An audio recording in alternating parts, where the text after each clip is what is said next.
Alright guys, so I finally got the Jeep back together, so we're going to start her up and see if she catches on fire or anything. Had a new head gasket, valve cover gasket, and all that stuff as well, but the head gasket failed, was causing it to overheat, and it was leaking coolant out of the side, and my radiator was gone too. So we're going to start it up and see what happens. I got a fire extinguisher ready and a place to move it out in case it does.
Well, there's definitely something down there and the exhaust is coming from underneath. I think it's just coolant stuff I spilt on it, but it's running a little bit rough still, so we gotta figure that out.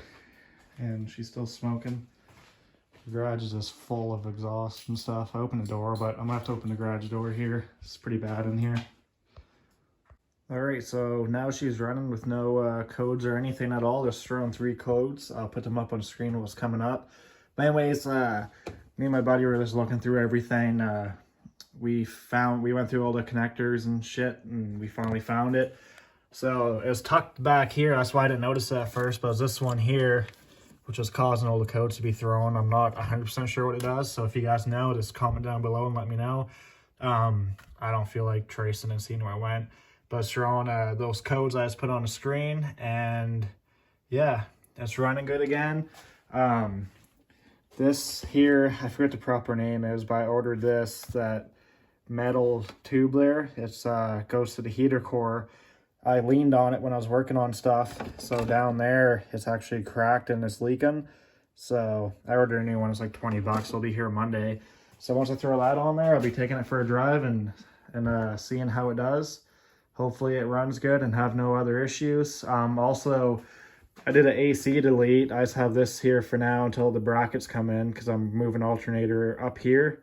And I need a different belt and a new rad hose, which isn't a big deal. But I have all this extra room here now. The AC never worked, and I don't feel like fixing it. So way easier to get to my oil filter, that's for sure. So yeah, Jeep's finally running. 6.5-inch lift is coming soon.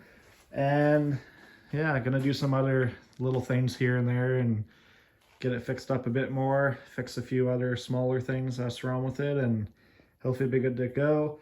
Once I get the lift, I want to get new tires. I'm probably just going to run 33s for now, and if I want to go to 35s, I will later on, but these tires are pretty wore out. They're 31s, and the rims are pretty rusted out too. But yeah, they're wore out, weather cracking and stuff, and yeah, it's about time for new suspension anyway. So, hope you guys liked the videos. Jeep's running, more videos coming soon. I hope you guys are liking the YouTube shorts I've been doing. They've been getting a decent amount of views, so that's good. Anyway, stay tuned and wait for the next video. Now that that's running, it's time to clean up some of these tools. Got shit everywhere.